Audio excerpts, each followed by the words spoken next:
Bonjour et bienvenue dans C'est quoi un ingénieur? Saviez-vous que de plus en plus d'étudiants ingénieurs créent leur entreprise pendant leurs études ou juste après les avoir terminées? Étudiants entrepreneurs, c'est le thème de cette émission. Pour évoquer ce sujet, j'aurai le plaisir d'accueillir Martin Rallier, en charge du développement de l'entrepreneuriat à l'ICAM Toulouse. En fin d'émission, nous vous donnerons quelques conseils pour bien rédiger votre lettre de motivation dans le cadre de Parcoursup. Mais tout de suite, retrouvons Nicolas Huguenin, ancien étudiant ingénieur, aujourd'hui chef d'entreprise à la tête de VisiBrain.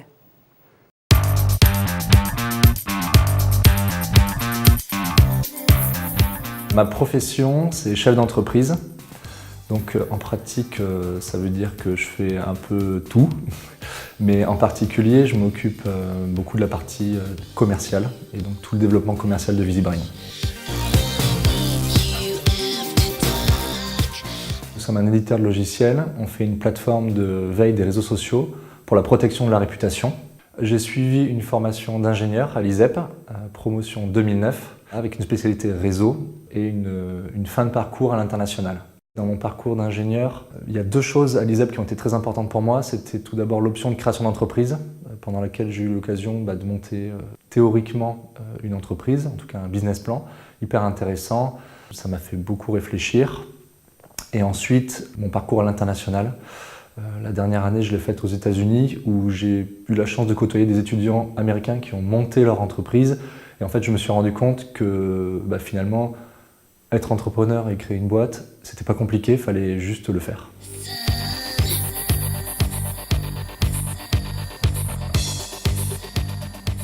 Le réseau d'anciens, il est très actif. Donc, quand j'étais en fin de cycle ingénieur, où je me posais la question qu'est-ce que j'allais faire après, beaucoup d'entre eux déjà ont répondu, donc ça c'est hyper important. Et puis m'ont dit que c'était le bon moment pour créer une entreprise et ça a participé à ma volonté de création d'entreprise. L'ISEP et son réseau sont aussi d'une grande aide pour les jeunes entrepreneurs. En fait, il faut savoir qu'il y a un incubateur physique à l'ISEP et ça c'est hyper important quand on démarre pour pouvoir bénéficier de locaux pour monter son projet, pas rester chez soi et puis avoir éventuellement des salles de réunion, pouvoir recevoir des gens. Et ensuite, il y a un deuxième aspect très important dans les aides que l'ISEP peut apporter, c'est un réseau d'anciens qui sont des business angels. Donc quand c'est nécessaire d'avoir du financement au démarrage, ils sont vraiment présents et très actifs. Le bilan que je tire un peu de ce parcours d'ingénieur entrepreneur, c'est que du plaisir. C'est vrai que monter une entreprise, c'est un vrai challenge. Mais finalement, moi je l'ai fait avec mes associés parce qu'on voulait se faire plaisir avant tout.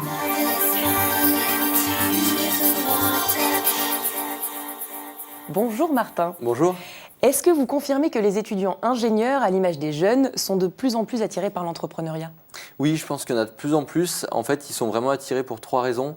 D'une part, ils veulent avoir un métier qui soit passionnant.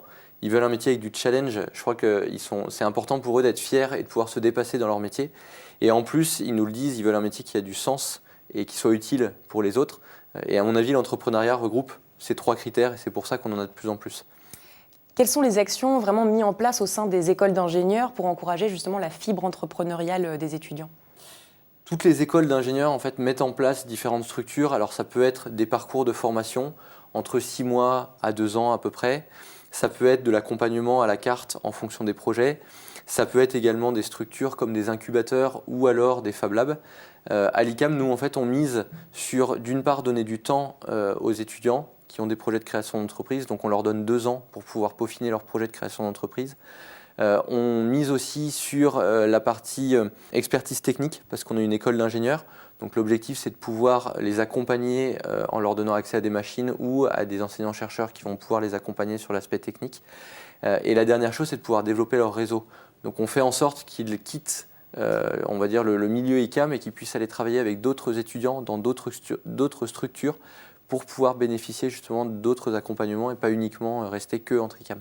Et quand vous dites que vous leur donnez du temps, c'est-à-dire que vous leur donnez quoi? C'est un emploi du temps? Comment vous les encadrez sur ce temps-là en fait? On leur libère en fait des heures pour pouvoir en fait travailler sur leur idée. Donc on va avoir un parcours en 4 phases. Une première phase qui va être plutôt sur la découverte de l'entrepreneuriat et des grandes étapes de la création d'entreprise. Une deuxième qui va être sur la partie technique, on va dire une pré-étude de faisabilité et du besoin du marché. Et puis ensuite, ils rentrent vraiment dans le prototypage de leurs produits et dans une 4e phase, une intégration d'incubateur. Il existe un statut d'étudiant entrepreneur. Est-ce que les étudiants de l'ICAM Toulouse en bénéficient et qu'est-ce que ça leur apporte ? Alors, ils peuvent en bénéficier. En fait, l'ICAM Toulouse fait partie du groupement qui s'appelle Toulouse Tech, qui est un groupement qui regroupe 8 établissements et l'Université fédérale de Toulouse. Et le statut étudiant-entrepreneur leur permet d'avoir une stabilité jusqu'à 1 an après l'école pour pouvoir justement bénéficier de ce statut d'étudiant, pour pouvoir avoir accès à des espaces de coworking et avoir accès également à de la formation en fonction de leurs besoins. Mais Martin, je vous remercie pour cet éclairage. Merci. Et maintenant, on va faire un rapide retour sur Parcoursup. Vous le savez peut-être, vous devrez accompagner certains de vos choix sur cette plateforme d'une lettre de motivation.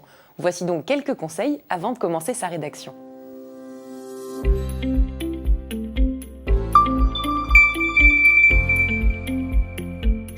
C'est donc pour toutes ces raisons que j'ai décidé de vous faire parvenir ma candidature pour insérer le nom de la formation.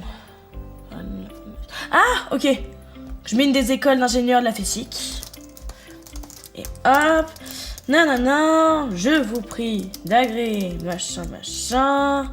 Ah, voilà. Donc, insérer prénom et nom. Donc, je tape Leïla, nanana. Hop, imprimer. Allez, on recommence.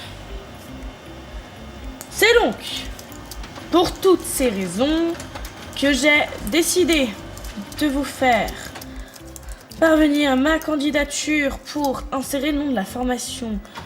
Je peux encore mettre une autre école d'ingénieur du réseau. Il y en a tellement en plus, avec tous les secteurs, avec plein de formations différentes. Ok. Nanana et nom, prénom. Ok. Ah. Non, mais en vrai, c'est hyper pratique, cette lettre de motivation toute faite. Je gagne un temps fou, et en plus, je suis même pas sûr qu'elle soit lue. Sur Parcoursup, toutes les formations exigent des lettres de motivation, et la majorité d'entre elles les lisent. Alors prends ton temps pour écrire des lettres personnalisées pour chaque formation. Tu pourras y détailler ton parcours et les raisons qui te poussent à candidater. Et surtout, si tu as eu l'occasion de rencontrer cette formation lors de journées portes ouvertes ou d'un salon, précise-le. Enfin, fais relire ta lettre de motivation par des proches. Il n'y a rien de pire que des fautes d'orthographe que tu aurais laissé traîner. Alors Leïla, un dernier mot ? Bah, y a plus qu'à recommencer, hein.